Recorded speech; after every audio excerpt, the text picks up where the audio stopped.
kita akan membahas mengenai vaksin COVID. Ada 3 jalan yang bisa kita pilih untuk melewati pandemi ini. Yang pertama adalah divaksin, dan akhirnya kita menjadi kebal. Nah, ini nanti akan berpartisipasi membentuk suatu kekebalan komunitas ataupun herd immunity.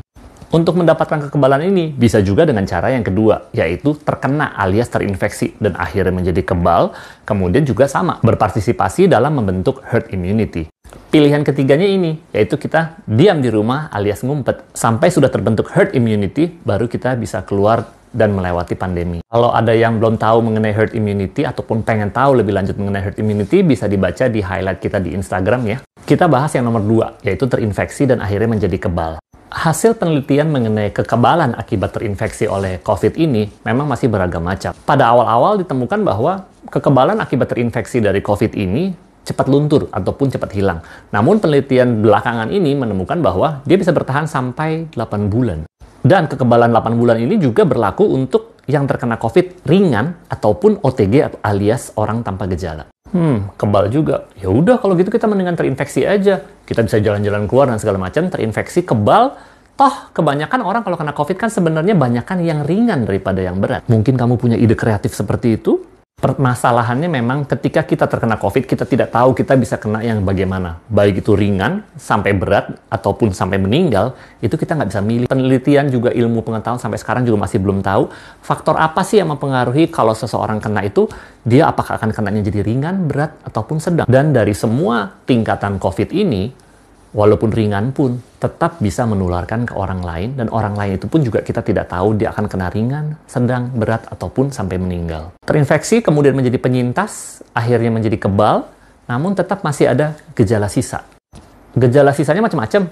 Yang paling sering adalah badan terasa lemes ataupun gampang capek, kemudian juga kemampuan untuk menghidunya atau alias mencium dan membaui itu hilang dan tidak kembali-kembali sampai berbulan-bulan. Jadi mengharapkan untuk kena ataupun lalai aja toh ringan doang, itu bukan merupakan suatu pilihan yang cerdas. Sekarang kita bahas pilihan ketiga, yaitu kita diam di rumah alias ngumpet sampai terbentuk herd immunity. Yang perlu kita tahu adalah berapa lama sih akan terbentuk herd immunity? Untuk target vaksinisasinya aja itu 15 bulan baru kelar. Belum lagi nanti kalau pada takut divaksin, pada nggak mau, molor deh. Diam di rumah itu adalah jalan terbaik ketika belum ada vaksin. Tapi ketika sudah ada vaksin, sebaiknya kita melakukan vaksinisasi untuk bergotong royong menghentikan perluasan pandemi ini, sembari kita melindungi orang-orang yang lemah, alias orang tua, anak-anak yang tidak bisa divaksin, ataupun orang dengan penyakit. Vaksin sekarang sudah di-approve oleh Badan POM. Kemudian juga MUI sudah menyatakan bahwa vaksin ini halal. Kalau misalnya kamu memenuhi syarat untuk divaksin, tapi kamu nggak mau divaksin, menurutku itu karena kamu ada ketakutan akibat belum mendapatkan informasi yang jelas dan lengkap. Oleh karena itu, mari kita bahas hal-hal yang sering ditanyakan mengenai vaksin ini. Vaksin yang awal-awal ini akan masuk adalah vaksin Sinovac dari RRT. Dia adalah vaksin corona, namun dia sudah dimatikan sehingga dia tidak dapat menginfeksi alias tidak bisa menyebabkan kamu menjadi sakit. Virus itu tidak bisa menginfeksi kita, tapi tubuh kita dan sistem imun kita bisa mempelajari virus tersebut. Dan setelah mempelajari virus tersebut, tubuh kita jadi mengenali dan tahu caranya menangkal virus tersebut. Vaksinnya aman nggak sih? Kalau dia sudah di-approve oleh Badan POM, artinya ya aman. Vaksin Sinovac ini kan adalah jenis vaksin yang virusnya itu dimatikan ataupun dilemahkan. Itu jenis vaksin yang sudah lama sekali kita gunakan, udah puluhan tahun. Contohnya seperti kayak polio ataupun misalnya campak, itu adalah jenis vaksin seperti ini. Vaksin Sinovac ini juga virusnya yang dimasukkan, itu adalah virus utuh.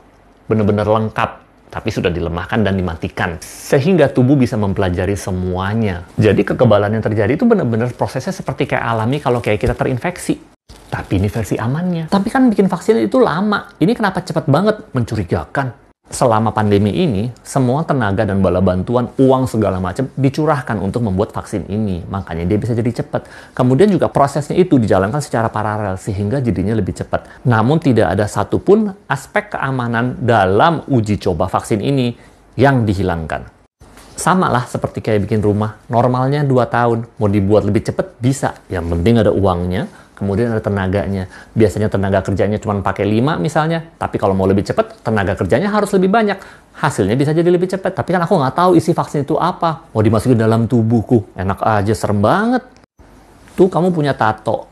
Sulam alis pula. Padahal Emang kamu tahu itu apa yang disuntikin masuk ke dalam kulitmu? Tato itu kan sebenarnya disuntikin juga masuk ke dalam. Tato ataupun bahan dari sulam alis itu tidak diregulasi oleh Badan POM.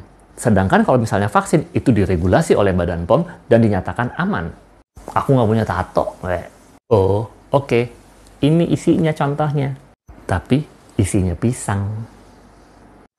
Sesuatu yang diproduksi di pabrik, itu isinya malah lebih terkontrol dan hanya isinya apa yang memang mau dimasukkan. Jauh lebih spesifik daripada sesuatu produk alami seperti pisang. Isi vaksin itu nggak ada sesuatu apapun yang jahat ataupun jelek oleh tubuhmu. Ini kan hasil studi vaksin ini baru jangka pendek. Siapa tahu nanti jangka panjangnya kita kenapa-napa setelah divaksin. Vaksin ini memang mempunyai efek jangka panjang.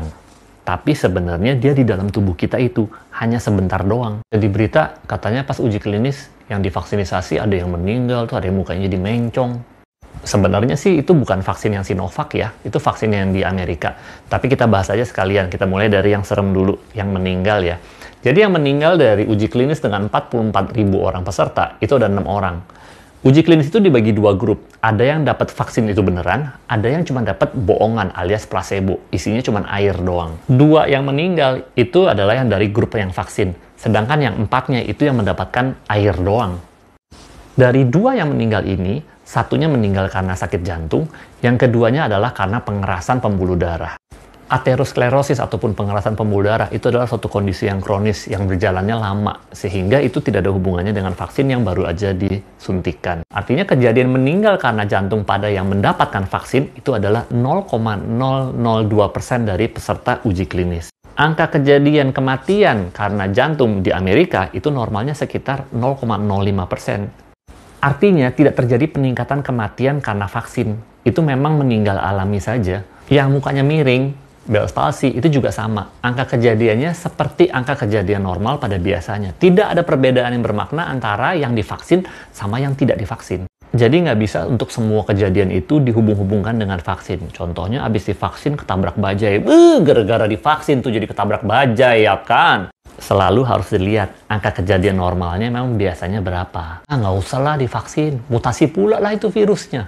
Buktinya dia di UK kayak gitu kan, dia berubah terus katanya. Jadi itu memang ada mutasi, namun itu tidak cukup untuk membodohi sistem imun kita. Sistem imun kita tetap akan bisa mengenali karena mutasinya hanya sedikit. Dan oleh karena itu juga semakin genting kita tuh harus cepat-cepat divaksinisasi. Supaya dia tidak jadi mutasi, terus akhirnya tidak dikenali oleh tubuh kita. Oke deh, kita vaksin ya. Tapi aku nanti dulu, tunggu yang lain dulu ya. Kalau misalnya oke, aku baru ikutan. Aku kasih contoh ini ya. Kenapa sih kita kalau nyebrang jalan itu, kita ada di sisi arah dari mobil. Sedangkan anak-anak itu kita taruhnya di sisi yang jauh dari mobil. Tujuannya adalah untuk melindungin. Kalau ada mobil nyelonong, biar kita aja yang kena. Biar si anaknya nggak kenapa-napa, biar si bapak ataupun ibu terlindungi oleh kita. Bukan berarti kita bosan hidup, ataupun ngarepin ketabrak. Tapi untuk melindungi orang lain yang perlu dilindungin karena dia tidak bisa melindungi dirinya sendiri ataupun untuk orang-orang yang kamu sayangi. Sampai saat ini, tidak semua orang bisa divaksin. Orang tua, anak-anak di bawah 18 tahun, kemudian juga orang-orang yang mempunyai daya imun rendah ataupun mempunyai kondisi-kondisi penyakit tertentu, itu juga banyak yang tidak bisa divaksin. Siapa lagi yang akan melindungi mereka kalau bukan kita? Kalau kamu berpikir seperti ini, apakah tidak menurutmu itu merupakan satu tindakan yang egois? Bukankah itu seperti berpikir, daripada gue yang ketabrak, mendingan anak gue lah yang ketabrak, mendingan emak gue lah yang ketabrak, daripada gue yang ketabrak, enak aja gue yang ngelindungin dia. Ingat ya, manfaat vaksin ini nggak cuma untuk kamu doang, tapi juga untuk orang di sekitarmu. Jadi, pikirin orang lain juga. Vaksinisasi ini tidak akan bisa berhasil untuk menghentikan pandemi bila kamu cuma mikir dirimu sendiri. Untuk kita bisa membentuk herd immunity, kita harus bergotong royong, kita harus rame-rame vaksinisasi supaya terbentuk kekebalan.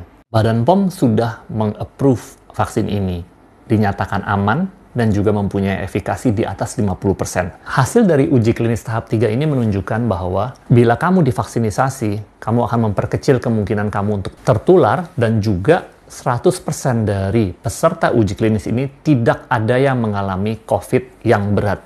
Jadi vaksin ini aman. Setelah divaksinisasi, kamu tetap bisa tertular, tapi kemungkinannya jadi lebih kecil. Dan kalaupun tertular, kamu tidak akan terkena yang berat. Buat aku, itu sudah cukup untuk aku mau untuk divaksinisasi. Mari kita sukseskan vaksinisasi.